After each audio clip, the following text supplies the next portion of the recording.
السلام علیکم، بسم اللہ الرحمن الرحیم۔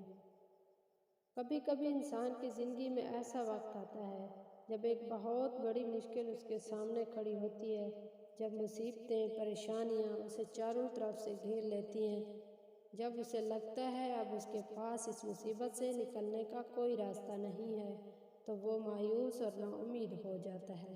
ایسا ہی ایک مادہ ہرنی کے ساتھ ہوا۔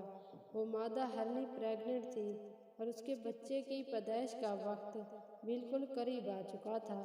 وہ ہرنی جنگل میں ادھر ادھر گھوم رہی تھی اور کوئی محفوظ جگہ تلاش کر رہی تھی۔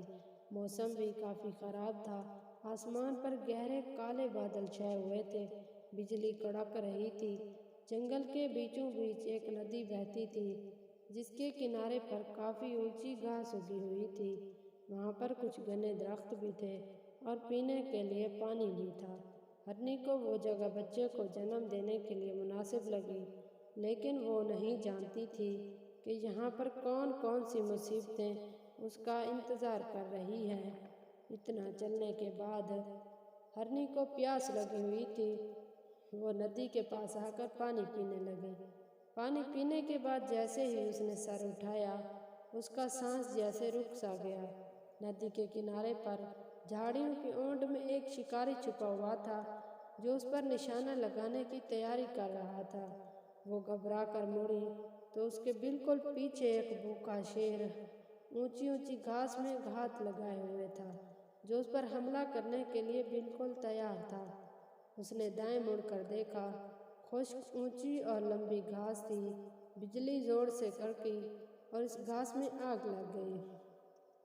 اس کے بالکل سامنے ندی تھی جس کے اندر مگرمچھ تیر رہے تھے، جسے پار کرنا اس کے بس کی بات نہیں تھی۔ اس کے درد کی شدت بھی بڑھتی جا رہی تھی اور چاروں طرف سے موت بھی اس کی جانب بڑھ رہی تھی۔ وہ ہرنی بہت گھبرا چکی تھی۔ اس کے ذہن میں کئی سوچیں گھوم رہی تھیں۔ کیا وہ اپنی جان بچا پائے گی؟ کیا اس کا بچہ اس دنیا میں اپنی آنکھ کھول پائے گا؟ اس کی جان بچ سکے گی؟ یا وہ اپنے بچے کے ساتھ اس آگ میں زندہ جل جائے گی؟ یا وہ پھر بھوکے شیر کا شکار بن جائے گی؟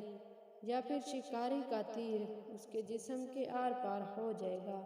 یا پھر ندی کا تیز بہاؤ اس کو اور اس کے بچے کو بہا لے جائے گا؟ یا وہ پھر ندی کے اندر موجود مگرمچھوں کی شکار بن جائے گی؟ یہ سارے سوال اس کے ذہن میں گردش کر رہے تھے۔ اس کی پریشانی بڑھتی جا رہی تھی۔ اسے صاف نظر آ رہا تھا کہ اس کے بچنے کا کوئی راستہ نہیں ہے۔ بے اختیار اس نے اپنا سر اٹھایا اور آسمان کی طرف دیکھا۔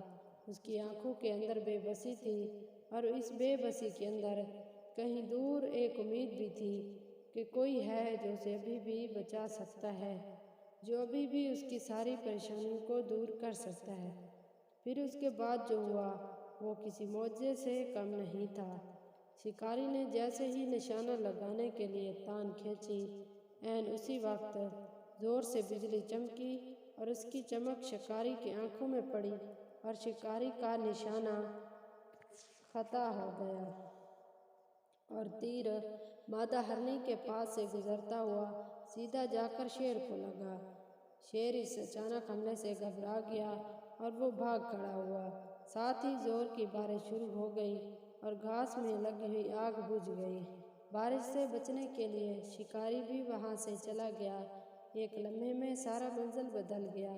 وہ مقام اب مادہ ہرنی کے لیے بالکل محفوظ ہو چکا تھا۔ اس نے آرام سے اپنے بچے کو جنم دیا۔ اب وہ اور اس کا بچہ دونوں بالکل محفوظ تھے۔ دوستو، اس کہانی میں ہمارے لیے ایک بہت بڑا سبق ہے۔ زندگی میں چاہے کتنی ہی مشکلیں آ جائیں، ان سے نکلنے کا کوئی نہ کوئی راستہ ضرور ہوتا ہے۔ اسی لیے ہمیں نا امید نہیں ہونا چاہیے اور اپنے خدا پر بھروسہ رکھنا چاہیے۔ وہ ضرور ہمیں ہر مشکل سے نکال لے گا۔ اور زندگی میں ہر روز کچھ نہ کچھ نیا کرو اور نیا سیکھو اور اپنی زندگی کو خوبصورت بناؤ۔ جزاک اللہ۔